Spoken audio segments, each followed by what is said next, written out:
los Devors. ¿Quién sería ese Moloch?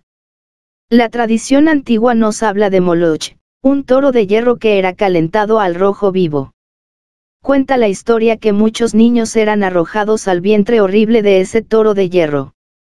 Se habla mucho de Moloch y nosotros queríamos investigar el caso. Fuera del cuerpo físico, llamamos a Moloch con la llamada de Pedro de Apono.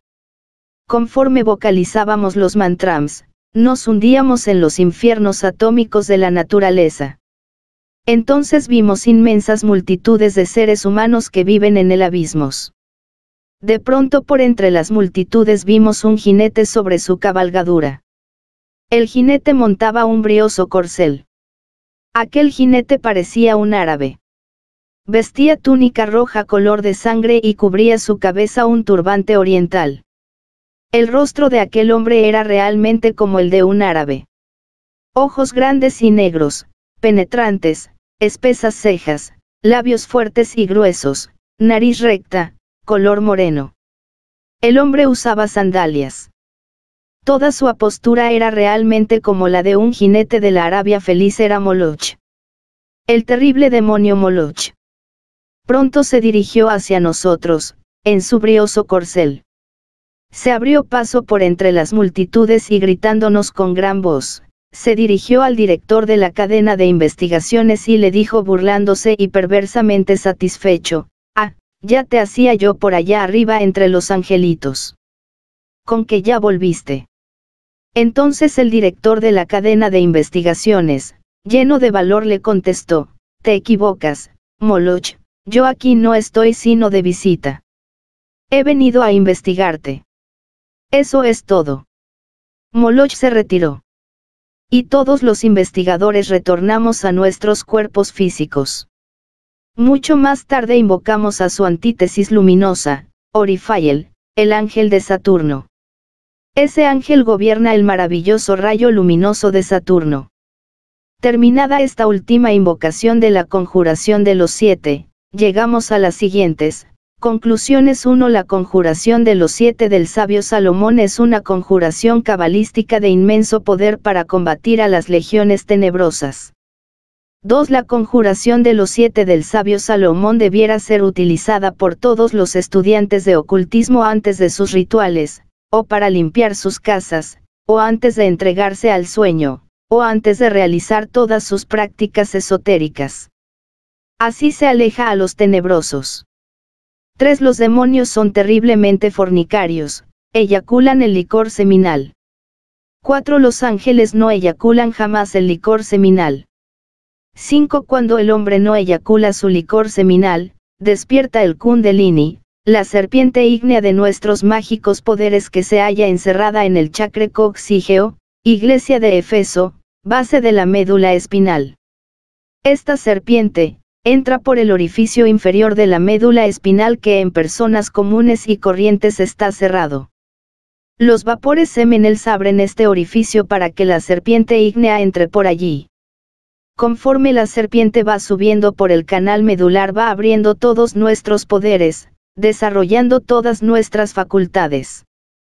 Cuando la serpiente, después de haber pasado por el tope de la cabeza, llega hasta el entrecejo, entonces viene la primera gran iniciación de fuego. Tenemos que trabajar con los 7 grados del poder del fuego. Así es como el hombre se convierte en un verdadero ángel lleno de poder y de gloria. 6. Cuando el hombre eyacula el licor seminal en prácticas de magia negra, cuando sigue la doctrina de los nicolaitas, o sencillamente, cuando no se arrepiente jamás de eyacular el licor seminal, entonces la serpiente ígnea de nuestros mágicos poderes, en lugar de subir por el canal medular, desciende hacia los infiernos atómicos del hombre y se convierte en la horrible cola de Satán. 7. Resulta terriblemente peligroso invocar demonios. Nosotros nos vimos en muy graves y tremendos peligros, cuando hacíamos la investigación de la conjuración de los 7.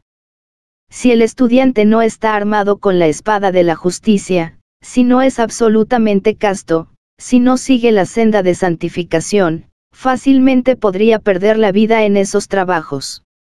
O bien, podría llegar a la más terrible desesperación, a los más espantosos temores con todas sus consecuencias gravísimas para el cuerpo físico, al arriesgarse a invocar demonios.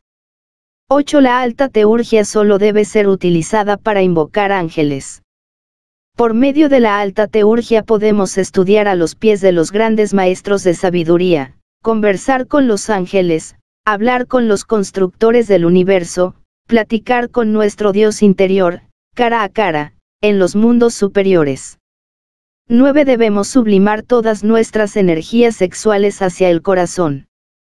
Debemos hollar la senda de la más absoluta santidad. 10. Después de haber conocido el abismo, llegamos a la conclusión de que los demonios, entre los sufrimientos más espantosos y horribles, se van desintegrando en ese abismo. Esa es la muerte segunda. 11. Los investigadores, en cuerpo astral, llegamos a una casa donde solamente se veía lodo, miseria, indigencia, hambre, y lo peor del caso, terrible fornicación. Vimos una habitación horrible, asqueante. En esa habitación vivió una mujer terriblemente fornicaria. Esa mujer ya entró en el abismo. Ya desencarnó, y en esa habitación inmunda, donde vivió, solo se ven trapos, lodo, indigencia, sufrimiento, miseria, suciedad. Cuando nosotros estábamos investigando, pudimos ver intuitivamente la íntima relación que existe entre las potencias tenebrosas que figuran en la conjuración de los 7 y la gente fornicaria. Todo eso es una sola cosa, magia negra. Fornicación. Asqueante miseria. Nosotros, los investigadores, pudimos evidenciar que los fornicarios irredentos, en sus últimas reencarnaciones, pagan el karma de la miseria más atroz, de la miseria más desconcertante y horrible. Todo aquel que eyacula su licor seminal, aunque sea casado, es un violador de la ley, es un fornicario. Así, pues, la última reencarnación de todo fornicario que ingresa al abismo, es la más espantosa y terrible miseria. En el Oriente, el abismo, es decir, los infiernos atómicos de la naturaleza, son conocidos con el término de Avichi. En esas tenebrosas regiones se hunden los fornicarios después de su última reencarnación llena de la más asqueante indigencia conocida por el género humano. Todo pecado será perdonado, menos el pecado contra el Espíritu Santo. La fuerza sexual es la energía creadora del tercer logos. El tercer logos es el Espíritu Santo. El tercer logos irradia su energía en el vórtice fundamental de toda nebulosa, en el centro de ultérrimo átomo y en todo aquello que viene a la vida. En el ser humano, la energía del tercer logos es el poder creador del sexo. Cuando el ser humano se entrega a la fornicación, entonces esa energía, exteriorizada hacia afuera y hacia abajo, lo liga a las potencias tenebrosas y a la Vichy. Nosotros debemos trabajar en el laboratorio del Espíritu Santo, el sexo, para transmutar la potencia creadora en luz y fuego. Nosotros debemos hacer retornar la energía del tercer logos hacia adentro y hacia arriba, para despertar nuestros poderes creadores divinos e inefables. Ese es el opus magnum. Los fornicarios se convierten en sombras indigentes y miserables, luego se hunden en el espantoso abismo. Capítulo 9. Estado de Ginas. Un hiperespacio puede ser demostrado matemáticamente con la hipergeometría. La ciencia Ginas pertenece al hiperespacio, y a la hipergeometría. Si conocemos el volumen, tenemos que aceptar también el hipervolumen, como base fundamental del volumen. Si aceptamos la esfera geométrica, debemos aceptar también la hiperesfera.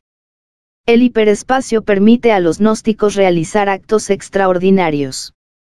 Jesús pudo sacar su cuerpo de entre el sepulcro a los 3 días, gracias al hiperespacio. Desde entonces, el Maestro resucitado vive en su cuerpo dentro del hiperespacio. Todo iniciado que recibe el elixir de larga vida, muere pero no muere.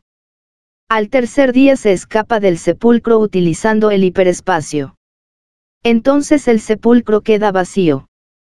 La desaparición o aparición de un cuerpo en el espacio objetivo tridimensional, o el paso de una persona a través de un muro, se realizan con pleno éxito cuando utilizan científicamente el hiperespacio. Los gnósticos científicos colocan su cuerpo físico en estado de yines y se mueven conscientemente en el hiperespacio. Cuando el cuerpo del yogui se mete en el hiperespacio, decimos que se encuentra en estado de yines. El yogui en estado de yines puede pasar por entre el fuego sin quemarse, puede caminar por sobre las aguas como lo hizo Jesús, puede flotar en los aires, puede atravesar una roca o un muro de lado a lado sin recibir ningún daño. La ciencia de yines se fundamenta en el hiperespacio y es una rama especial de la física atómica. Las personas ignorantes que jamás han estudiado hipergeometría niegan los estados de yines. Esa clase de gente son dignas de piedad porque son ignorantes. La vieja geometría se fundamenta en la hipótesis absurda de que por un punto en un plano se puede en completa seguridad trazar una paralela o una recta, pero solamente una. Hablando en sentido esencial. El movimiento gnóstico rechaza el punto de vista euclidiano por estar ya totalmente anticuado para la era atómica.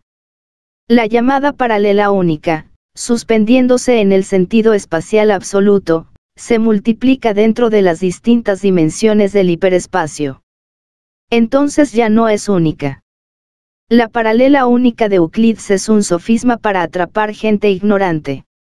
La gnosis rechaza esa clase de sofismas. El movimiento gnóstico revolucionario no puede aceptar el postulado indemostrable que dice, por un punto cualquiera de nuestra mente se puede trazar una paralela real a la realidad visible y solamente una.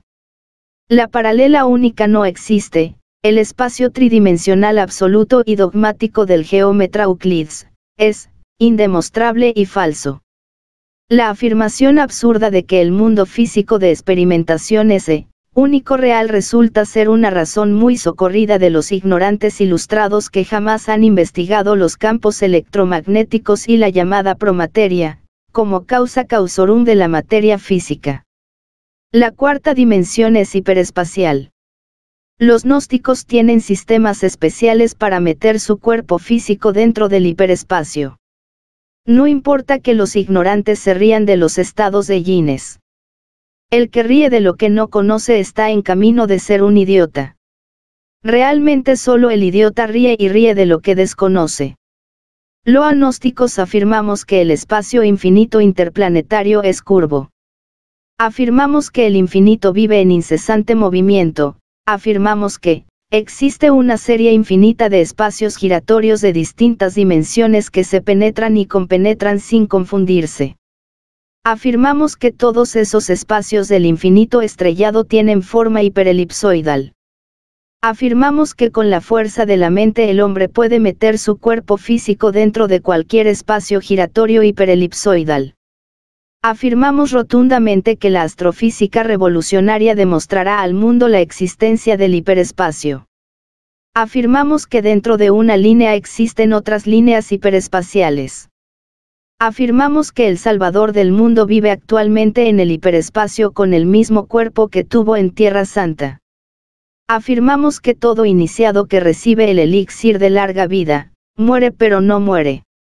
Afirmamos que todos aquellos que reciben el elixir de larga vida, se escapan con su cuerpo físico al tercer día aprovechando la oportunidad que nos brinda el hiperespacio. Estos conservan su cuerpo físico durante millones de años. El inmortal Babaji y su hermana Mataji conservan su cuerpo desde hace muchos millares de años, y cumplirán una gran misión con la humanidad de las futuras sexta y séptima grandes razas. Afirmamos rotundamente que todo el que trabaje con el arcano AZF puede pedir el elixir de larga vida.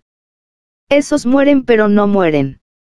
Afirmamos que todo ser humano puede poner su cuerpo físico en estado de yines en el instante que quiera, si verdaderamente tiene fe en la Divina Madre. Todo sabio, del aire elemental puede dar el gran salto. Los maestros de la ciencia yines pueden fugarse de la Tierra para vivir en otro planeta con el cuerpo físico que aquí tienen. Ellos pueden llevarse ese cuerpo de carne y hueso para otro planeta, ese es el gran salto. Algunos hombres de la ciencia Guinness, ya dieron el gran salto.